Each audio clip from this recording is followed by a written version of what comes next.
Hey, fellow Epic Voyagers, this is Alan Smith from Paranormal Pop.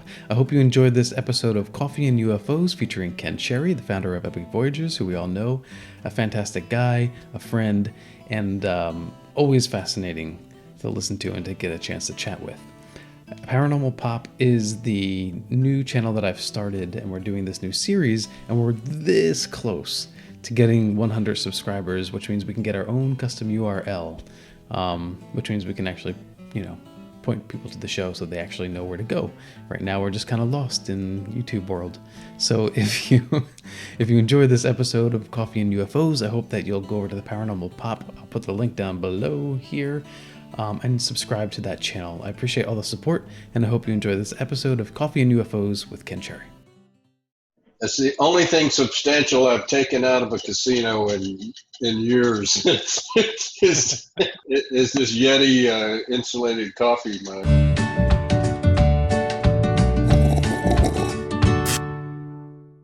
This one we got from Taos. Is a handmade. Any last words before we start? That sounds ominous. Hopefully we'll have a better conversation than that. I hope so. All right. But for me, as long as I have my coffee and we're talking UFOs, there you go. Nothing can go wrong. All right, so welcome back to another edition of Coffee and UFOs. My guest is Ken Cherry, and he is the author of Marc, Slade Investigates the Stephenville UFO and former Texas MUFON director. Ken, are you caffeinated and ready to go? Yeah, I am ready to go, yes. All right. Caffeinated. Yeah, I mean, I don't expect everyone to be up to my level, but Yeah. All right, cool. So we're going to start straight away with the standard list of questions. Have you seen a UFO? Yes, I have. And what was your experience? Okay, you're not going to give me yes or no questions all the way through. Well, I mentioned it in my book, and I was about 7, and we lived on a ranch as a little kid. I was out walking around through the woods and came out to a clearing. I looked up, and there was this silvery object going across the horizon. The next thing I know, this aircraft came zooming down at this silvery object. And I don't know if it's a flash of light or what, but there seemed to be something flash between the two crafts. And the next thing I know, a pilot, a man jumps out of this plane. He shoots out of it straight up, and then comes down in a parachute. The plane started on billowing smoke, and crashed in the ground. And the silvery object just shot off. Of course, I was 7, so I didn't know anything about aircraft. We lived pretty much in rural areas, and I'd never been around airplanes. But, I learned later that this was, in 1952, they still had this a directive to military pilots to force down UFOs, and this was a classic flying saucer that I'd seen. So you think that was part of the directive? Yes, and it didn't work out well. There was a General Chidlaw that gave an interview to, I believe it was Time magazine back in 53 or so. He was over the entire U.S. Air Command, said that at one point we were losing a plane a day someplace around the world trying to force down UFOs. That's crazy. That's a lot. Yeah, it never worked in our favor. So eventually they reversed the order. Yeah. So this that it left a very lasting, obviously, impression on me. It was one of the couple of events in my life that, aside from the Kennedy assassination, that will always be burned in my memory. Well, I was talking to Kevin D. Randall recently, and I mentioned that I think that when you have a traumatic experience or dramatic experience, you tend to remember things better for a long period of time, and especially details. And he was kind of arguing that, saying the science doesn't really support it, but anytime I've had an extraordinarily intense or shocking experience, I remember that more clearly than any other day-to-day experience of my life. I mean, it just, that the memory, it's like seared in your brain. It is. And another instance I had was we lived next to a very busy boulevard once when I was a kid, and I saw these two cars. There was heavy traffic, but for some reason my eyes focused on two cars that one of them changed lanes and they headed just hit head on. But as I was watching it, it was almost like it was in slow motion. These two cars coming together, crashing head to head, and then kind of bouncing up in the air and then back down. Exactly. Yeah. And I mean, it's just as clear to me as it was then when I was 10, 11 years old. So, Yeah, the slow motion effect. I think most people experience that in intense situations. yeah. Okay, so next question. Have you seen a cryptid or a ghost? Well, I had a very personal experience that I think would be good to share with people. It was a paranormal experience, and it'd take just a bit to get into. But when I was a young Marine, I was attending avionics classes in Jacksonville, Florida. Mm-hmm. My wife was pregnant. She was away from Texas and away from home and friends for the first time and was pregnant. She was very depressed a lot of the time. One evening we went to bed, and she was facing the wall over on one side of the bed, and I was facing toward her, but close to the edge of the bed on my side. Mm-hmm.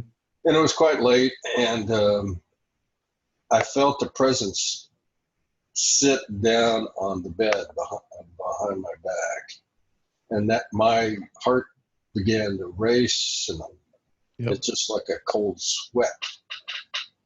And I heard a voice in my head, just as clear as a bell, say, "Cleave to thy wife." And, I'd probably never been in a church more than 3 times in my life as a little kid. Yeah. And I wasn't really sure of the meaning of cleave at that moment, but I scooched across the bed and put my arm around my wife, who was about 5 months pregnant, or so, maybe 6.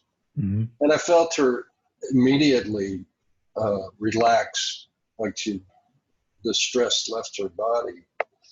And I didn't share that story with my wife until years later. And she said, "Well, I never confided in you either, but several times I thought like I was going to lose our child." And she said, "One day I was feeling, that I was losing the baby, and I laid down on the bed, and she said her presence appeared at the end of the bed, and suddenly I just felt calm and relaxed, and the baby stopped kicking." And of course, it would have been far premature to have been born. Yeah. And so she said, "I don't know if it was an angel or Jesus Christ or whatever, but obviously it was some benign, loving force that was concerned about us 2 ordinary young people and our child." And of course, my daughter is now 52 years old, but she would have been lost had it not been for this. And so you can say, yeah, it had a profound effect on my life. Yeah. And it's a wonder why these things happen when they do. And to us, we were just ordinary young people, right, with an ordinary pregnancy. Right. Why you at that time and not someone else at a different time? Yeah. And I guess that's part of the mystery of all this, that we just keep kind of, reaching blindly through the dark to try to get some answers. But speaking of heavenly, you look like a godly figure with the light behind your head right now, casting a halo around you. That's my guardian angel. Don't mess around. But it's good lighting. Good lighting. All right. Quite unintentional. Right. But yeah, no, it's actually a beautiful story, and I think when you I have, don't. I haven't shared that with many people throughout my life, but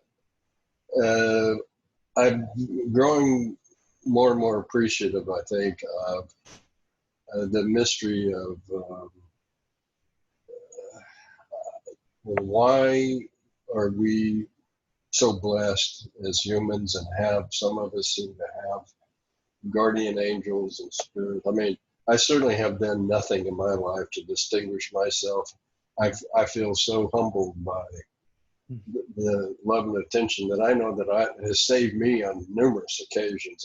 I've done stupid things as a young man yeah. that could have easily ended up in my death. I mean, So, we're none of us perfect. That's for sure. well, So the clock is ticking. I'm going to get these last couple questions in. okay. So what does the future of ufology, paranormal investigations look like for Well, you? I firmly believe that we're headed for a soft disclosure. Um, there's so many mass daylight sightings, and there's so much great technology around that's capturing more and more of these images that, according to the sources that I have, disclosure is going to be forced, whether the U.S. or the other major governments of the world want to disclose it or not. They're going to become more and more visible over more populated areas. And so I think that's the purpose of, say, President Trump's announcement that he's going to create the Space Force, and the DOD's coming public with some of these videos that pilots took of the so-called Tic Tac saucers and so forth. Right. I think what's going to happen first to prepare the public eventually for the big disclosure with the big D is that the government will come out and say, okay, we actually have some very advanced technology, and that's what a lot of people are seeing, to calm the population and so forth.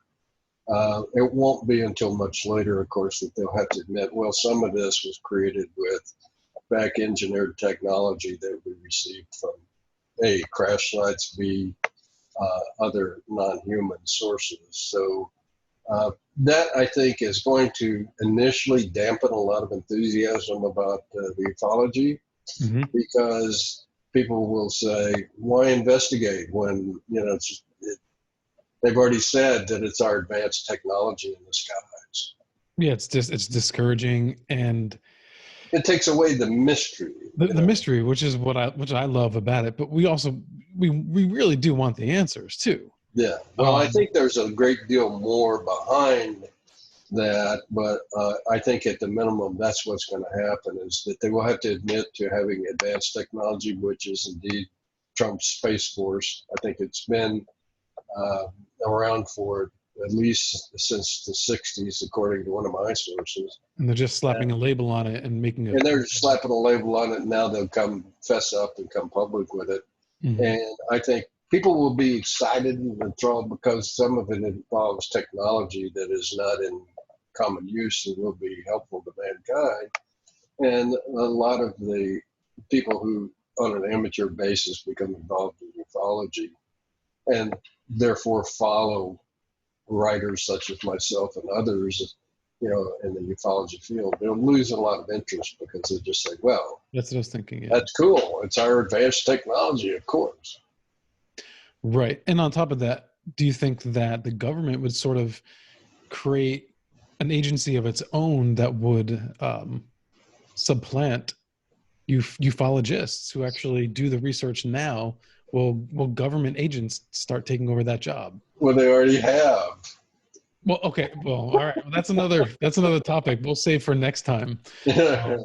Hashtag next time. We'll leave it like that. All right, cool. Thanks, Ken. I really appreciate it. All right, my pleasure. Thanks for asking. We'll definitely do it again. And, okay. And Lena was on recently, and I was telling the story about the yucca plant that you guys had gotten for us. My wife and I really appreciated that. That was awesome. Did it live? In someone else's apartment right now? Yes. It's thriving somewhere else, somewhere unknown. Yeah, no, it was someone from work. So we handed it over to them because they love plants, and so their entire apartment is just Well, plants respond to love, so that's fine. You know? yeah. And well, Lena had reminded me that the name of the plant is called Baby Killer. Oh, So, no. and that could also mean Maya, our cat killer. So we had to find a different home for it. Oh, I see. Okay. Mhm. Well, as long as it's in a loving environment, It should is. be fine. All right. Well, cheers, Ken. Thanks, and we'll definitely do it again soon. All right. Keep the coffee hot and fresh. All right. Thanks again for joining us for another episode of Coffee and UFOs, two of my favorite things. If you liked today's episode, please follow the link below in the description and subscribe and support Paranormal Pop channel. And of course, hit the subscription button on the Epic Voyages channel as well. Thanks again, and take care.